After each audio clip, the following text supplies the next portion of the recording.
The city breathes a cold, metallic sigh beneath the sky, weeping harsh neon oily rain. Skeletal cranes, like ancient gods, pierce the bruised twilight, their silhouettes bold and stark. Below, the Scraplight District sprawls, a labyrinth of rust, forgotten dreams, and broken promises. Neon puddles reflect the distorted glow of distant towers, painting fleeting, liquid masterpieces. This yard, a cathedral built from scrap, hums with the memory of colossal, forgotten battles. The air tastes of ozone and decay, a pungent perfume of industrial demise and slow rot. Silent, giant shadows swallow small, scurrying figures navigating the treacherous, slick pathways. Whispers of past wars linger here in every twisted girder and shattered, forgotten window pane. The city, a voracious beast, has consumed countless conflicts, regurgitating only their metallic bones. These bones,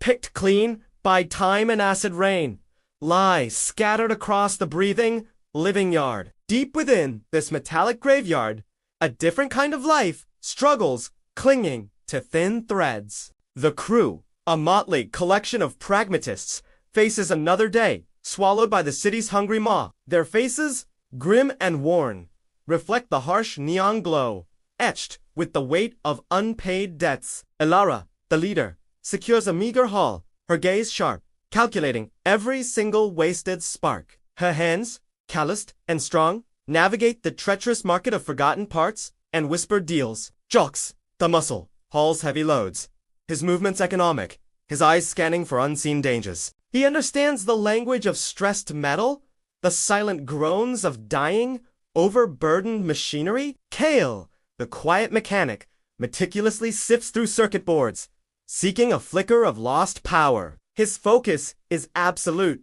a silent prayer whispered over each delicate, salvaged, broken component. They bargain with unscrupulous pawnshop owners, their voices low, their desperation a palpable presence. Every credit earned, every power meter topped up, feels like a small, hard-won victory against oblivion. Their workshop, a leaky corrugated shack, offers scant refuge from the relentless, biting elements. Inside, the air hangs heavy with the scent of oil, sweat, and the metallic temps of ambition. They are bound by necessity, a shared struggle against a city that cares little for its bottom feeders. Sentimentality is a luxury they cannot afford, a weakness in this unforgiving, brutal urban landscape. Yet, a quiet loyalty blossoms among them, forged in the fires of shared hardship and grinding toil.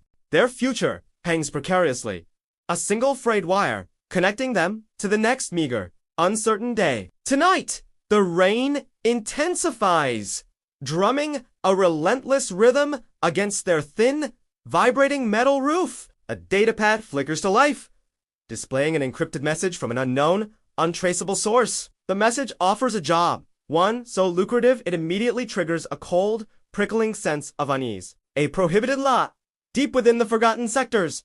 Marked, the coordinates lead to a place the city actively avoids, a scar upon its otherwise indifferent face. Alera's brow furrows, her instincts screaming a silent, urgent warning against this strange proposition. The payout, impossibly high, seems a lure, too potent to ignore, especially given their dire straits. Jox clenches his jaw, a silent acknowledgement of the inherent danger, the unspoken, lurking threat. Kale's fingers trace the glowing text, his mind already calculating the risks, the potential rewards. A collective breath is held, a moment suspended between desperate hope and crushing, inevitable despair. The weight of their debts presses down, a suffocating blanket smothering any lingering hesitation. This job, a forbidden fruit, promises a temporary reprieve, a fleeting taste of financial freedom. But the danger, though quiet, feels profound, an unseen predator stalking their every cautious move. It speaks of something immense,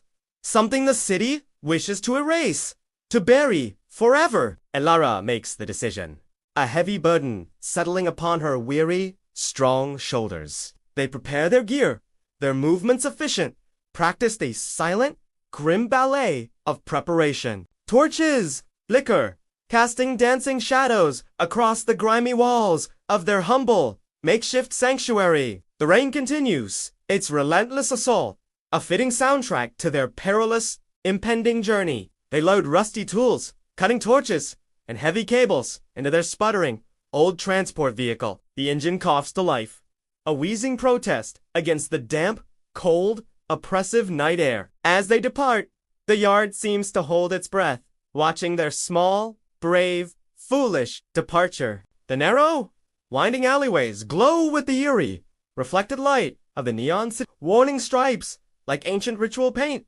flash past their windows, blurring into speedline skies. The journey is long, taking them deeper into the forgotten heart of the industrial wasteland. Dilapidated factories stand like skeletal sentinels, silent witnesses to forgotten eras of progress. Rust coats everything, a pervasive, insidious disease slowly consuming the metal-boned metropolis. Their headlights cut through the thick, swirling mist, revealing glimpses of forgotten, broken machinery. The air grows colder, heavier, charged with an unspoken tension, a sense of impending discovery. The digital map guides them, a glowing path leading deeper into the city's forbidden, shadowed places. Elara grips the steering wheel, her knuckles white, her gaze fixed on the uncertain road ahead. Jox readies, his grappling hooks, his powerful hands anticipating the heavy work that surely awaits. Kale checks his diagnostic tools,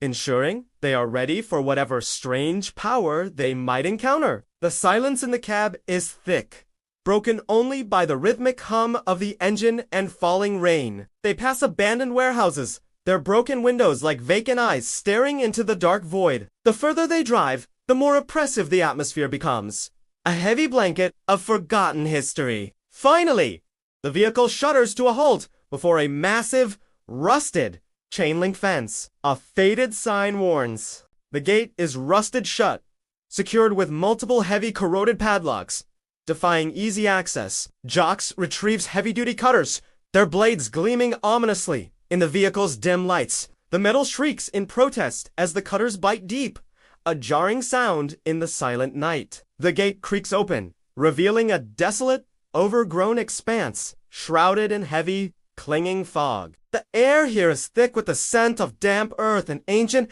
decaying machinery, a potent mixture. They step inside, their footsteps muffled by the soft, yielding blanket of accumulated industrial dust. The prohibited lot stretches before them, a canvas of twisted rebar, broken concrete, and black soil. No lights penetrate the gloom here. Only their handheld beams pierce the oppressive, deep darkness. The ground is uneven, treacherous, hiding unseen hazards beneath layers of debris and dense foliage. Elara consults the datapad, its glowing screen indicating a specific zone within the vast wasteland. They begin their trek, flashlights dancing nervously across the desolate, eerie landscape, probing shadows. Every creak of metal, every drip of water, echoes with an amplified, unsettling intensity around them. The weight of this place feels alive? Not with organic life, but with a dormant, colossal, waiting presence. They reach the designated area, a mound of rubble rising unnaturally from the surrounding desolation. The ground here feels strangely compacted, resistant, as if concealing something immense and weighty. They set up portable floodlights, their powerful beams cutting through the heavy, oppressive darkness. The harsh light reveals a chaotic tangle of reinforced concrete, twisted steel beams, and shattered pipes. This is an excavation, but it feels more like an exhumation. Disturbing, a long-forgotten, sleeping giant. They begin to dig, their shovels scraping against stubborn earth. Each movement a laborious, heavy task. The work is slow, arduous, hampered by the relentless rain and the sheer volume of debris. Jox uses a pneumatic jackhammer, its rhythmic thrum vibrating through the sodden, resistant ground. Each clang of metal, each spray of pulverized concrete, echoes like a warning bell in the vastness. Kale sifts through the loosened soil, his eyes keen for any unusual metallic glint or strange residue. Elara supervises, her gaze sharp, constantly scanning the periphery, sensing unseen, lurking eyes. The digging continues relentlessly, a testament to their unwavering determination and growing desperation. Hours pass in a blur of effort, sweat mixing with the cold, insistent, driving rain. The ground beneath their feet feels increasingly strange, harder, more unyielding than raw earth. A dull, resonant thud vibrates through Jox's jackhammer, a sound unlike rock or concrete. He pauses, his brow furrowed, a flicker of apprehension crossing his usually stoic, strong features. Ilara gestures for him to continue, urging caution, but also a renewed, urgent sense of speed. The next blow reveals a glimpse of something dark, impossibly smooth, beneath the layers of grime. Kale drops to his knees, scraping away the black soil with his gloved, careful, trembling fingers. The material beneath is not stone, nor rusted steel, but something alien, darkly gleaming, incredibly dense. It feels cold to the touch, yet strangely alive. A silent hum, resonating deep within its surface. A collective gasp escapes their lips as more of the buried shape slowly comes into view. It is too perfect, too intact, too patiently waiting beneath the earth's heavy, crushing embrace. The contours suggest something enormous, a colossal form, deliberately concealed, strategically hidden. They abandon the heavy machinery, resorting to hand tools, their movements now more reverent, careful. Each brushstroke, each gentle scrape, unveils more of the dark, enigmatic, colossal structure. The rain washes away the loose earth, revealing faint lines, intricate patterns etched into the surface. It's a colossal shoulder, impossibly broad, rising from the earth like a forgotten mountain peak. The sheer scale of it dwarfs them, making their struggles seem insignificant, almost laughably small. A hush falls over the crew, a profound silence, born of awe, wonder, and growing apprehension. They have unearthed something ancient, powerful, something that was meant to remain eternally buried. The air crackles with an unseen energy, a palpable tension as the true form emerges from slumber. The floodlights, usually harsh, seem to soften, their beams absorbed by the dark, matte surface. This is no ordinary scrap. This is a relic, a leviathan, sleeping beneath the city's indifferent skin. They continue to clear the debris, their initial excitement now tinged with a deep, primal fear. The colossal frame extends downwards, its full length still hidden by the stubborn, clinging earth. Kale finds a section of the plating almost perfectly preserved, despite the decades of burial. He runs his hand over its smooth, cool surface, a faint tremor running through his cautious fingertips. The material feels alien,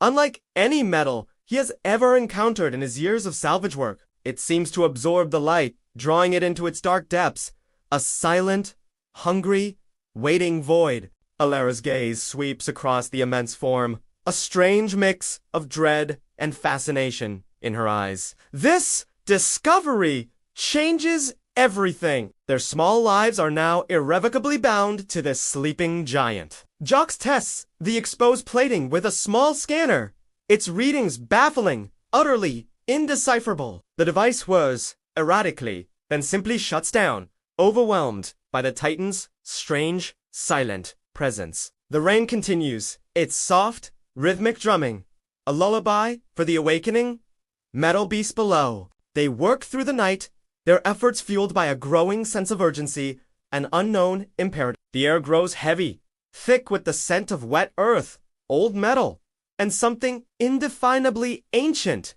As dawn approaches, painting the horizon with bruised purples and grays, more of the mech emerges. Its torso, massive and imposing, slowly reveals itself, a monument to a forgotten, violent age. Faint insignias, almost entirely obscured by grime, become visible beneath layers of accumulated rust. These symbols, faded echoes of a past conflict, hint at a lineage of immense power and purpose. Kale carefully brushes away more dirt, revealing a symbol he vaguely recognizes from ancients. It is an emblem of war, a mark of a forgotten faction, a sigil of unimaginable destructibu. The floodlights hum, their artificial glow struggling against the encroaching, pale, morning light. The mech's form is undeniably predatory, designed for battle, sculpted for immense, devastating power. Its lines are both brutal and elegant, a testament to fearsome engineering, a deadly,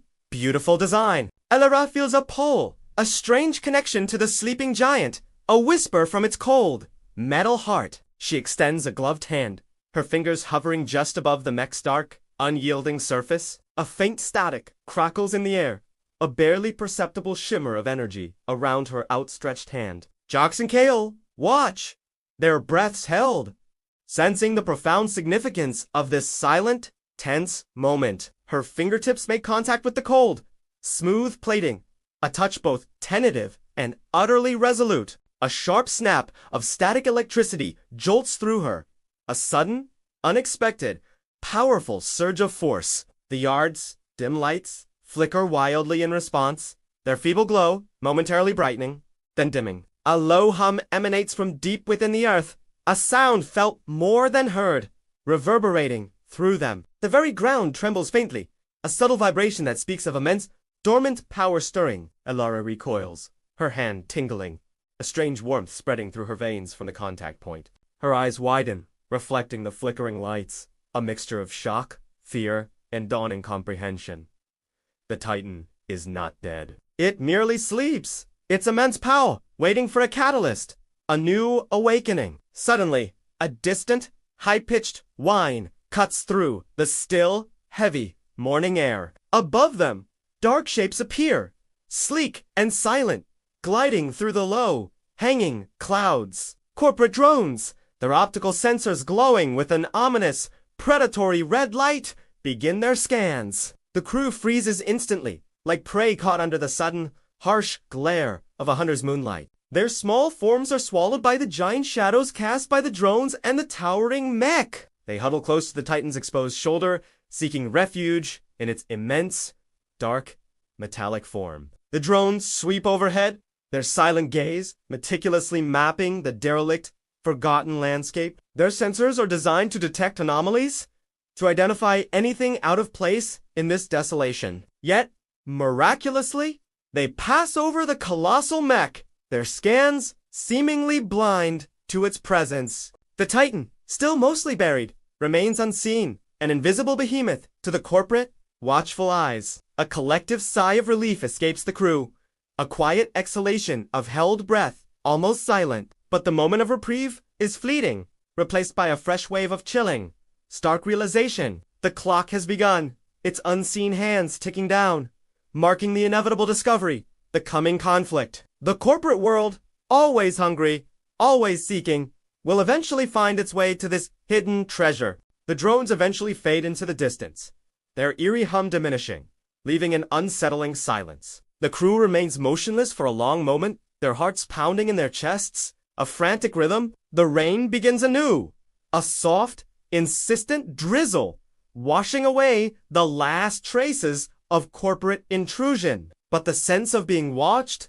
of being found, lingers heavily in the chilled, damp morning air. Now, the yard itself begins to react, a subtle, almost imperceptible, ominous shift in its demeanor. Distant pipes groan, a low, metallic moan echoing from the forgotten, subterranean network below them. A rusted valve, untouched by human hands, slowly begins to turn, emitting a faint, methodic cootie-coo. A cloud of steam, thick and white, breathes out from a fissure in the ground like a sigh of relief. The air grows heavy with its warmth, carrying the scent of ancient, stagnant, subterranean waters. The ground beneath them vibrates again, a deeper, more pronounced tremor than before, unsettling them. It feels as though the entire district is stirring, awakening from a long, profound, troubled slumber. The omniscient whispers confirm. The yard remembers its old weapon, its purpose, its destructive power. It recognizes the Titan, a loyal guardian, a sleeping sentinel, awaiting its renewed, violent command. The city's pulse quickens, an almost imperceptible shift in its vast, intricate, mechanical rhythm. Elara stares at the exposed mech, a profound realization dawning in her tired, intelligent eyes. This is not merely salvage, it is a resurrection, an invocation of something formidable, long buried. Kale, ever the pragmatist, begins to examine the exposed plating more closely, seeking control access. He searches for interface ports, power conduits, any sign of a manual override or activation switch. His fingers glide over the cold, smooth metal, searching for familiar buttons, unseen, dormant controls.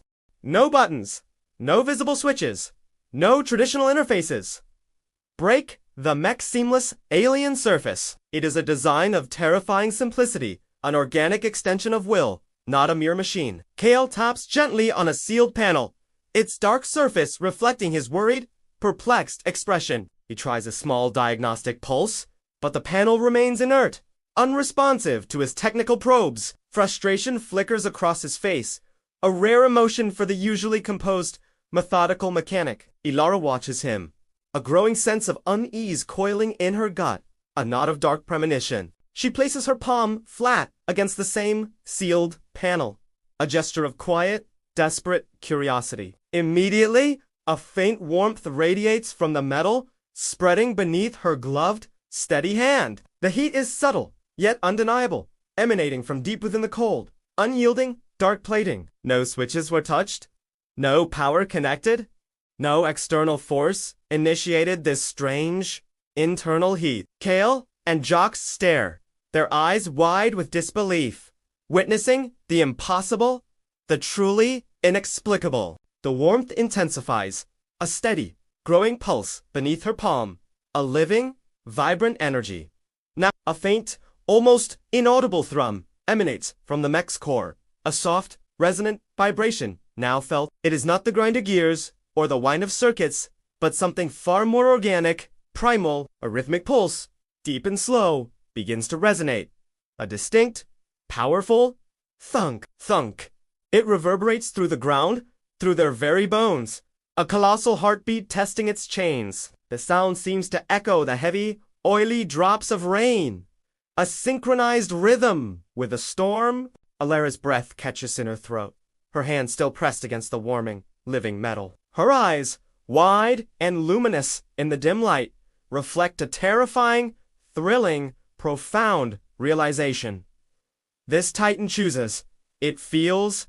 It lives. It is not merely a dormant, inert, metal shell.